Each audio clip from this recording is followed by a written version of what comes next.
இன்றைய பொழுதிலிருந்து நம்மை ஈண்டெடுத்து பெற்றெடுத்து ஆளாக்கிய நம்முடைய பெற்றோர்களை குறித்த ஒரு விழிப்புணர்வு நமக்கு தேவை. இன்னைக்கு பெற்றோர்களை சரியாக பெற்றோர்களிடத்தில் நடந்து கொள்வதில்லை. நம்மளை பெற்றெடுத்து ஆளாக்கி அத்தாமாவை ஏழெடுத்து ஒரு மாதிரி இலக்காரமாக பேசுவது, ஒரு குறிப்பிட்ட வயதை அடைந்தவுடன் அவர்களை அவமானப்படுத்துவது, முதியோர் இல்லத்துக்கு கொண்டு போய் தள்ளிவிடுவது, அல்லது தன் பெற்றோர்களை தள்ளாவிட்டாலும் தன் கணவனுடைய பெற்றோர்களை முதியோர் இல்லத்துக்கு தள்ளுவதற்கு பிளான் பண்ணி ஏற்பாடு செய்து கொடுப்பது, இப்படி எல்லாம் பெற்றோர்களுடைய விஷயத்திலே அது கணவனை பெற்றெடுத்த தாய் தந்தையா இருந்தாலும் சரி, நம்மை பெற்றெடுத்த தாய் தந்தைகளாக இருந்தாலும் சரி, அவர்களுடைய விஷயத்திலே மிக விழிப்போடு நடந்து கொள்ள சொல்லி குர்ஆன் பேசுகிறது. குர்ஆன் அல்லாஹ் தஆலா சொல்கிறான், வகலா ரப்புக, உங்களுடைய இறைவன் விதித்திருக்கிறான் என்று அல்லாஹ் ஆரம்பிக்கிறான். உங்களுடைய இறைவன் விதியாக உங்களுக்கு விதித்திருக்கிறான் என்று சொல்லிவிட்டு அல்லாஹ் முதல்ல என்ன விதியை சொல்றானா, அல்லா தஅபுது இல்லா இய்யாஹு, நீங்கள் அவனை தவிர வேறு யாரையும் வணங்க கூடாது, யாரையும் வணங்க கூடாது அல்லாஹ்வை தவிர. இதுதான் அல்லாஹ் உங்களுக்கு விதித்திருக்கிற முதல் விதி.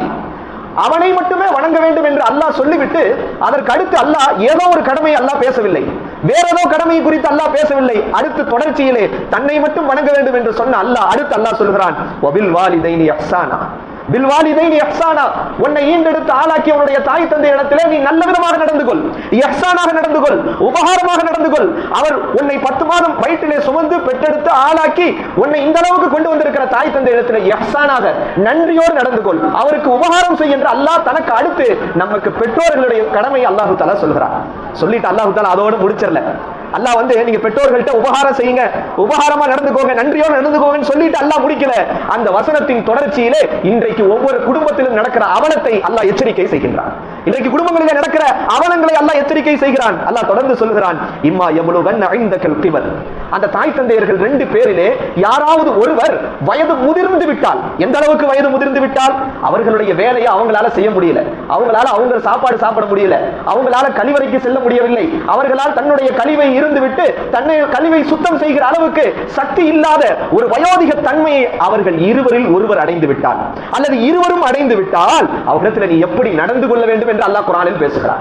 தொழுக சொன்ன அல்லாஹ், நோன்பு வையுங்கள் என்று சொன்ன அல்லாஹ், திக்ர் செய்யுங்கள் என்று சொன்ன அல்லாஹ், ஸலவாத் சொல்லுங்கள் என்று சொன்ன அல்லாஹ், தன்னை வணங்க சொன்ன அல்லாஹ் குர்ஆனில் ஒரு பெற்றோரிடத்தில் எப்படி நடக்க வேண்டும் என்று அல்லாஹ் சொல்கிறார்.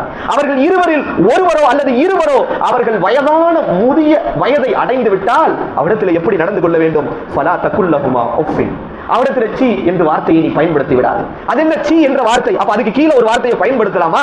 அதுக்கு என்ன அர்த்தம்? விரிவுரையாளர்கள் சொல்கிறார்கள், அவங்க வயசாயிருச்சுன்னா அவங்க கழிவை அவங்களால அள்ள முடியாது, அவர்களால் சுத்தம் செய்ய முடியாது, அவர்களால் பாத்ரூமுக்கு போக முடியாது, அல்லது பாத்ரூம் போயிட்டு அவர்களால் என்ன செய்ய முடியாது, அதை சுத்தம் செய்ய முடியாது. அந்த நேரத்திலே நீ என்ன செய்து விடாதே, உன் மூக்க பிடிச்சு அவங்கள மனசு கஷ்டப்படுத்திடாது, உன்னுடைய முகத்தை